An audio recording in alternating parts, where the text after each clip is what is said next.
On February 11th, the California State Legislature approved a budget bill that included an obscure provision to legalize payments from LA County to all the judges of the Los Angeles Superior Court and give them immunity from criminal prosecution and liability. Full disclosure covered the Superior Court hearing for injunctive relief filed by Judicial Watch. Sterling Norris of Judicial Watch summarized the situation. The LA County judges got $46,000 extra. They got a raise in 1997 of $46,000. Now that would put a question mark in anybody's mind of how did we get this money? Are we entitled to it? And not one judge stepped forward and said, I'd like a declaratory judgment if this is legitimate and right. And it took Judicial Watch to bring it to the court. Judicial Watch won their case, Sturgeon versus County of Los Angeles, in the California Court of Appeals, which officially declared these payments illegal. Paul Orphanides explained how Judicial Watch is fighting their way through this legal quagmire. California law allows taxpayers to come into court and to file, to ask that any illegal expenditure of funds be enjoined, so that they ask a court to declare expenditures illegal and to ask the government be stopped from paying whatever the illegal expenditure is. And we're arguing here that these benefits are illegal under the California Constitution, and therefore this court should order the county to stop paying them. We're also saying that the recent legislation that was passed is a violation of the equal protection provision in the California Constitution because it treats judges in different counties differently for no good reason. So what happened in court today, we asked him? We asked the court to find that the statute passed by the legislature last February was not sufficient to allow the county to continue to pay judges $46,000 a year in extra compensation. We were confused by the convoluted problem caused by the court hearing an issue where the court itself was a defendant. It's an interesting aspect of this whole thing. That was the court, the Superior Court of California, or Los Angeles, has intervened on a case that involves the judges who are employees of the court. Actually, they're not employees of the court, but you're right. The court in which our lawsuit is pending, we never named the court as a defendant. We only named the county as a defendant and some of the county supervisors and some other individuals. The court, LA Superior Court, intervened in the case as a defendant. It asked the court to allow it to come in as a defendant. And today, the court asked the court to enter summary judgment in its favor, which is pretty extraordinary, I think, and it certainly creates some questions of appearance of whether or not a court can serve as a party and it can make decisions that affect the court in which it sits. As far as we know, this is the only time they've ever appeared as a party. And it's a party, like Paul said, in which they are the court. I mean, that is, how can that court make a decision on the court?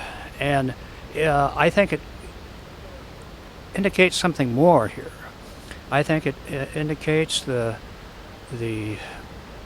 overwhelming will of the Los Angeles Superior Court to retain these benefits that the Court of Appeals has declared unconstitutional and has given them $46,000 extra a year. The Superior Court hired a powerful and expensive legal team to fight to protect the illegal personal payments to the judges. And then the court wanted to dodge the huge legal bills from their expensive legal beagles by dumping them on Judicial Watch. As late entry interveners, they couldn't do this, so they were forced to withdraw their demand.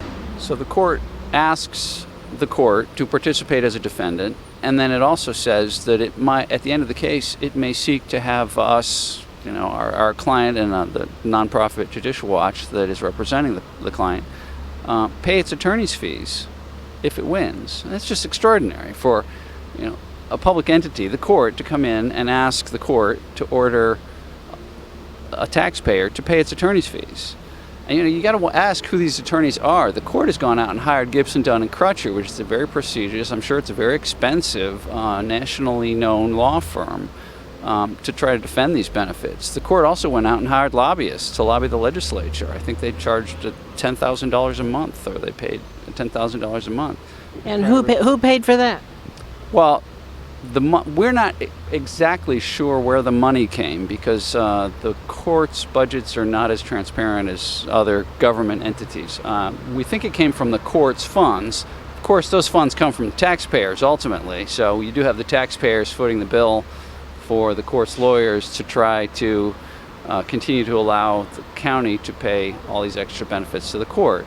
It gets very confusing, but that's part of the sort of the extraordinary nature of the case, with the court coming in and asking the court to continue to pay these benefits. It seems so obvious that the LA Superior Court judges should recuse themselves from any case where the county is a litigant. But blinded by their greed, it apparently isn't obvious to the judges. If you think about all the the litigation that the county has pending in front of the court, any kind of lawsuit that's filed against the county is filed here and is considered here. So you effectively have a party to a lot of lawsuits that are going on in the court, coming in and paying the judges $46,000 a year extra. Now, certainly any other plaintiff couldn't do that without people crying foul, talking about the appearance, the bad appearance that creates. And yet the county is doing that. And we think one of the reasons why the California Constitution says the legislature should set judicial compensation is to precisely avoid that kind of appearance. Both the Judicial Watch attorneys have some very pointed questions they would like to ask their opposing counsel. Why did the judges seek immunity and escape from liability in that legislation that they sought from the legislature? What did they have in mind? Who made the decision? And, what's his opinion about it? That would be a very telling question. Okay, what would you ask? Who's paying you and how much? Because we know that the money has to be coming from the court. But who's paying them? And how much? And how much? And what about who benefits? And well, I think it's pretty obvious who benefits. The judges continue to benefit by getting an extra $46,000 a year that the state has not authorized. So.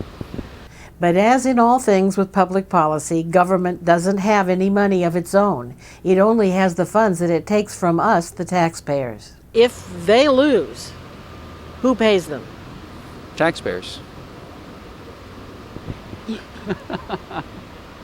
Well, wait a minute. They wanted you to pay for it, right? That's right. Yeah. And so if they lose, Gibson Dunn Crutcher is going to send them a bill, the judges a bill? They'll send the court a bill. I mean, we'd like to be able to see that bill, but keep in mind that these are both two of the largest law firms in the country. That's right. And those fees they have never disclosed. And I think as a matter of public accountability, the judges ought to disclose how much did they pay these people, and over how long a period of time. Were they retained long before we had the litigation? Who paid the lobbyists? I mean, the taxpayers are paying for Mr. Boutros to sit there in court and make his arguments and write his briefs, and they're paying. They're also paying for the county's lawyers, and there is a county attorney's office that, in the normal course, would handle this sort of litigation. And the county's attorney's office usually handles litigation against the county. But I think it shows the importance that these benefits have to the court, to the judges, and to the county. But they need to do it. They need to get it right. They need to do it in the way that the Constitution says they can do it. This is important for a variety of reasons, not the least of which is the amount of money involved. Those payments have been going on, it's going on 12 years now. It's a lot of money that's been paid over the years. Certainly over $250 million. Over $250 million. You can only imagine how many sheriff's deputies could be hired for that much money, or how many other county services that could be supported today instead of being cut. It seems so obvious that after the ruling from the appeals court, the judge should rule that these payments should be stopped, and stopped immediately. But the attorneys from Judicial Watch aren't taking anything for granted. A judge decides how he wants to reach a decision. He may leave out a lot of things, and we'll just have to wait and see. And again, keep in mind that we still have a court of appeal to go to if in fact it does not come out our way. We want to know what you, the viewers, think. Please respond to our survey and leave your comments below. Number 1. Do you think that the judge hearing this case can be objective when being asked to rule for or against the court? Yes or no? Number 2. Do you think the county payments to the judges influences their decisions in cases involving the county? Yes or no? And number 3. Do you think the extra payments by the county over and above their state salaries are necessary to retain quality judges? Yes or no? Please be sure to leave your comments below. Thank you.